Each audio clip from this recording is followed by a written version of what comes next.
In this video, we examine the effects of melatonin against cancer. As always, these ideas are discussed in more depth in the book Cancer Self-Defense 101 – Quick Tips to Help You Survive. All citations for studies quoted in this video can be found in the book's bibliography at cancerselfdefense101.com. Melatonin is known to most people as a hormone produced by the pineal gland that can increase restful sleep. In fact, it is much more than this. Melatonin is in close competition with any other supplement or off-label drug to be the most effective add-on during cancer treatment. Melatonin is actually not produced by the pineal gland per se. Emerging evidence suggests that melatonin is synthesized by the mitochondria, and pinealocytes, cells that comprise the pineal gland, just have an unusually high concentration of mitochondria. Because every cell has mitochondria, every cell is capable of producing melatonin. Even unicellular organisms, which clearly have no pineal gland, produce melatonin. Plant cells are even capable of producing melatonin. Mitochondria are known as the powerhouse of the cell because they are responsible for producing the body's main fuel source, adenosine triphosphate, ATP. Each animal cell has only 1,000 to 2,000 mitochondria in it. This burden puts enormous oxidative stress on the mitochondria. Oxidative stress, not remedied by antioxidants, can permanently damage the mitochondria. This mitochondrial damage leads to long-term inflammation and is viewed by many to be the primary driver of both cancer and aging. The mitochondria's main antioxidant is melatonin. Not only is it synthesized in the mitochondria, there are also specific transporters in the mitochondrial membrane to facilitate its entrance. As a side note, melatonin can enter every cell in the body, including cancer cells, and can cross the blood-brain barrier with ease. Yet how can melatonin be beneficial during cancer treatment if antioxidants are typically detrimental? There are two other instances when we have found antioxidants to be helpful against specific types of cancer: lycopene for prostate cancer and potentially molecular iodine for breast cancer. The primary reasons as to why these two antioxidants may be helpful in these instances are the dramatic power of the antioxidant and its specificity for the type of tissue. Melatonin satisfies both of these criteria quite well. As a side note, it may seem counterintuitive to you that antioxidants are not helpful during cancer treatment. This idea is discussed in its own video and naturally is explored in greater detail in Cancer Self-Defense 101. Melatonin is an enormously powerful antioxidant. It has been found to be much more powerful than glutathione, 5 times more powerful than vitamin C, and 2 times more powerful than vitamin E. It may in fact be the world's most powerful antioxidant. The antioxidant power of melatonin also comes from its first, second, and third generation metabolites, which are also excellent free radical scavengers. This cascade of metabolites allows melatonin to neutralize up to 10 radical products, which contrasts with classic free radical scavengers, such as vitamin C and E, which detoxify a single oxidizing molecule. Melatonin also specifically concentrates in the mitochondria. In fact, in mice, melatonin levels are 100 times higher in the mitochondria than in circulating blood. Mitochondria are extremely important in the development of cancer. For instance, one study demonstrated that when the nucleus of a cancer cell is transplanted into an otherwise healthy cell with healthy mitochondria, etc., cancer does not develop.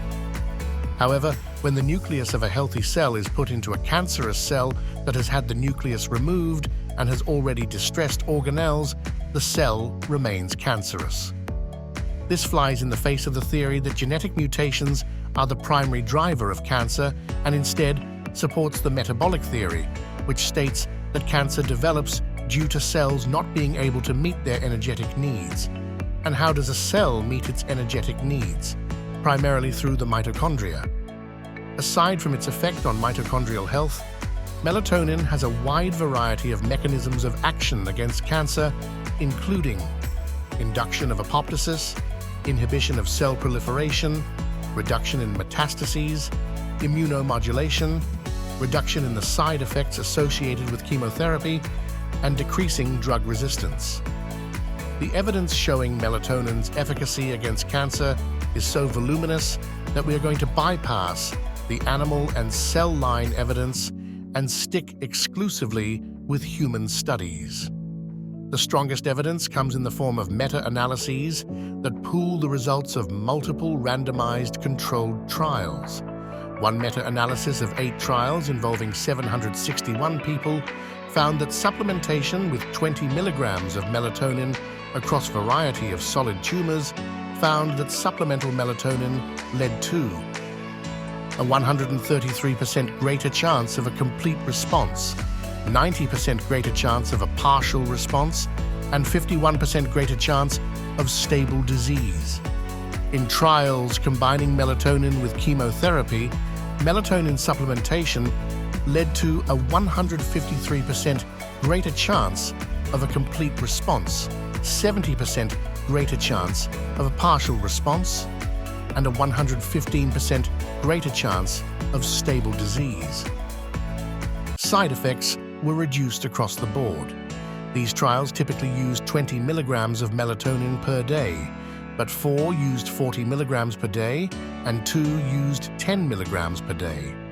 Another trial with 212 advanced solid cancer patients who had no other treatment options received what was described as neuroendocrine treatment, 100 milligrams of melatonin daily 30 minutes before sleep, 10 milligrams daily of 5-methoxytryptamine, 5-MTT at 1 p.m., and 1 milligrams daily of beta-carboline pinealine, PNL, 3 hours prior to sleep. Both 5-MTT and PNL are neuroendocrine hormones secreted from the pineal gland, and both are thought to be derived from melatonin. Both have shown early signs in humans of efficacy against cancer. The rationale for the experiment was that cancer involves not only an immune suppression, but also neuroendocrine suppression. By improving neuroendocrine signaling, the experimenters hoped to see improved survival rates, and they certainly did.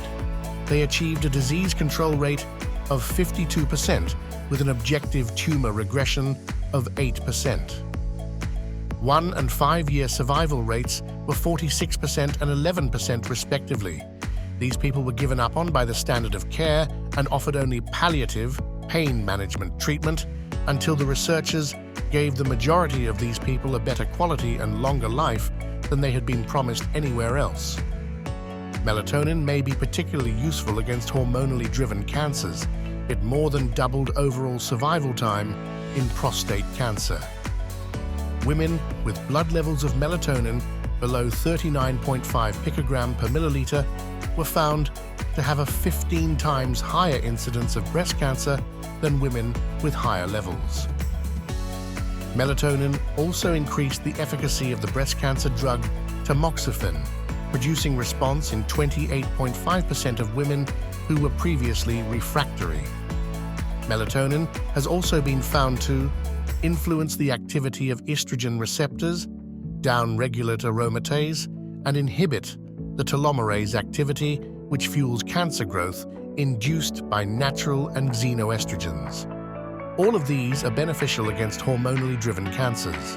A meta-analysis of 12 trials also found that melatonin supplementation lowered blood glucose levels and increased insulin sensitivity, both useful during cancer treatment. Melatonin also has human evidence showing efficacy against a wide variety of mitochondrial diseases, including Alzheimer's, muscular dystrophy, multiple sclerosis, diabetes, amyotrophic lateral sclerosis, also known as ALS, and more. One way to increase your melatonin levels would be to sleep in total darkness and to use blue-blocking sunglasses when exposed to artificial lights, even phones, TVs, etc. At night. Blue light at night has been found to suppress melatonin. White light contains blue light and can suppress melatonin. Exposure to normal room-level light during the 8 hours preceding bedtime was found to suppress melatonin by 50% compared to exposure to dim light. Unsurprisingly, night work, which exposes people to bright light during night, has been linked to increased rates of breast and prostate cancer. Melatonin levels dramatically decrease with age. Blood levels go from about 90 picogram per milliliter for 31 to 40-year-olds to roughly 25 picogram per milliliter for 51 to 60-year-olds. There could clearly be a link between increasing cancer incidence with age and declining melatonin levels. As an endogenously produced hormone, melatonin has an unusually good safety profile. A meta-analysis of melatonin given at high doses, including 3 grams a day for 6 months in menopausal women, and several other instances of over a gram a day, found it caused no serious adverse events. Melatonin is unusually ingested about 30 minutes before bed. Soft gels have been found to be 3 times more bioavailable than melatonin that comes in other forms. Melatonin has also been found to synergize with NSAIDs, statins, and metformin. For more information, see the book Cancer Self-Defense 101, Quick Tips to Help You Survive.